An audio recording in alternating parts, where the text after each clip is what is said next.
오늘은 2024년 전례 없는 긴축 기조 속에서 미국 재무부와 중앙은행이 어떻게 보이지 않는 손을 움직여 유동성의 흐름을 통제했는지 그 정교한 메커니즘을 심도 있게 분석해 보겠습니다.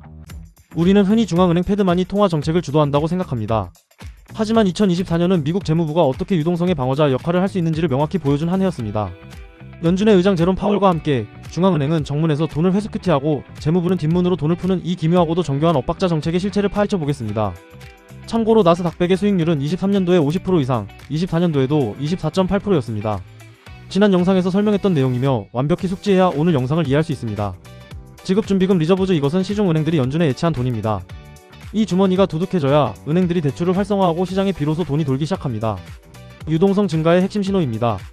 영래포 RRP MMF와 같은 금융기관들이 마땅한 투자처를 찾지 못할 때 연준에 잠시 맡겨두는 파킹 통장입니다. 여기에 돈이 꽉 묶여있으면 시장에는 돈이 돌지 않습니다. 재무부 일반계좌 TGA, 이것은 미국 정부, 즉 재무부의 현금 계좌입니다. 세금을 징수하거나 국채를 발행하면 이 계좌에 돈이 쌓여 시장 유동성이 흡수됩니다. 반대로 정부가 돈을 쓰면 유동성이 풀립니다. 이제 본격적인 분석을 해보겠습니다. 먼저 중앙은행 연준의 움직임입니다. 연준은 물가 안정, 장기 채권금리 안정을 목표로 양적 긴축 QTE라는 카드를 꺼내 들었습니다. 이것은 시장에 풀린 돈을 회수하는 전략입니다. 메커니즘은 이렇습니다. 연준이 보유한 국채의 만기가 돌아왔을 때 원금을 다시 시장에 투자하지 않고 그대로 파쇄해버리는 재투자 중단 방식을 씁니다. 정부 재무부는 연준의 원금을 갚아야 하고 이를 위해 TGA 계좌에서 돈을 인출해 연준에 줍니다.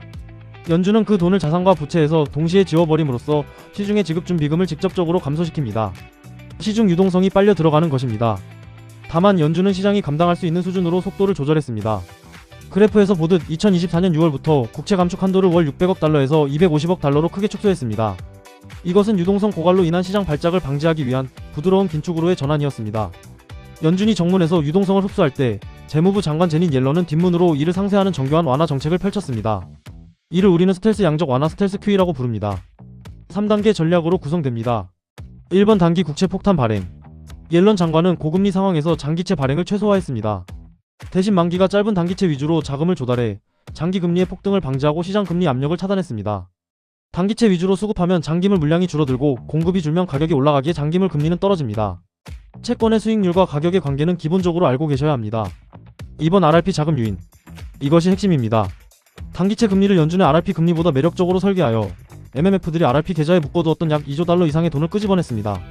단기채 공급을 늘리면 단기물 금리는 올라가 영래포 금리보다 매력적으로 변하기에 MMF나 다른 펀드 등에서 영래포에 돈을 맡기는 게 아닌 단기채를 직접 구매하게 됩니다. 정부는 이를 다시 지출함으로써 잠자던 돈을 움직이는 유동성으로 전환했습니다. 3번 국채 바이백. 거래가 잘 안되는 구형 국채를 정부가 다시 사들이고 신규 국채를 발행했습니다. 이는 채권 시장의 질적인 유동성을 개선하여 시장의 기능을 정상화하는 효과를 냈습니다. 차트에서 보시다시피 연준에서 실시한 오버나이트 영래포 거래 잔액은 22년도 이후 바닥을 기고 있다. 이로 인해 레포 금리가 급등하거나 은행준 비금이 부족해지는 이유로 시장에 발작이 생길 수 있으며, 실제로 이 문제로 인해 25년도 말부터 연준이 시장에 있는 단기채를 매입하기 시작했고 최근 세금 납부 시즌이 끝나며 매입 규모를 축소했습니다. 이러한 재무부의 정교한 움직임은 단순한 경제적 안정을 넘어 정치적 논란의 중심에 섰습니다. 가장 큰 비판은 연준이 정문에서 긴축할 때 재무부가 뒷문으로 완화했다는 점입니다. 이것이 대선 전 경기 침체와 주가 하락을 막기 위한 민주당 정부의 기술적 부양이었다는 시각입니다. 또한 재무부가 부채 관리를 명분으로 사실상 통화 정책을 주도하면서 중앙은행의 독립성이 무색해졌다는 비판입니다. 연준의 파월도 의혹을 피할 수 없습니다. 파월 의장은 정치와 무관하다고 공언했지만 재무부의 유동성 수혈 덕분에 고금리를 유지하면서도 경제 파국을 면할 수 있었습니다. 사실상 묵시적 협조 관계였다는 분석이 지배적입니다. 결국 이 공조는 금융 안정을 실현했지만 중앙은행의 장기적인 신뢰성에는 의문을 제기하게 했습니다. 이제 우리가 공부한 모든 내용을 하나의 유동성 흐름 구조도로 통합해 보겠습니다. 연준은 QT를 통해 시중은행의 지급준비금을 흡수하려 합니다. 반면 재무부는 국채 발행과 세금 징수를 통해 TGA 계좌에 적립합니다. 만약 TGA 계좌를 소진하면 유동성이 풀리지만 2024년은 달랐습니다. 핵심 완충제는 RRP 계좌였습니다. MMF가 갈 곳 없는 돈을 파킹해두었던 이 RRP 금리가 단기채 금리보다 낮아지자 RRP에서 돈이 빠져나와 TGA를 거치지 않고 직접 시장 유동성으로 전환되었습니다. 결과적으로 RRP 감소액이 연준의 QT 감소액을 상쇄하거나 오히려 상회하여 시장 유동성을 결정짓는 실질 지급준비금의 감소를 막아냈습니다. 이것이 바로 정문은 긴축, 뒷문은 완화라는 엇박자 공조의 실제 메커니즘이 작동하는 방식입니다. 우리는 2024년 유동성이라는 보이지 않는 흐름이 어떻게 중앙은행과 재무부라는 두 주체에 의해 통제되었는지 확인했습니다. RRP 저수지라는 거대한 완충제가 있었기에 이 모순된 공조가 가능했습니다. 약 2조 달러라는 거대한 자금이 시장을 떠받친 것입니다. 영래포 저수지는 이제 바닥을 드러내고 있습니다. 2025년 기준 약 0.15조 달러밖에 남지 않았습니다. 이제 게임의 룰은 완전히 바뀝니다. 이제 시장의 눈은 재무부의 기교가 아닌 연준의 실질적인 금리 인하 시점에 쏠려 있습니다. 25년 12월 큐티는 종료됐습니다.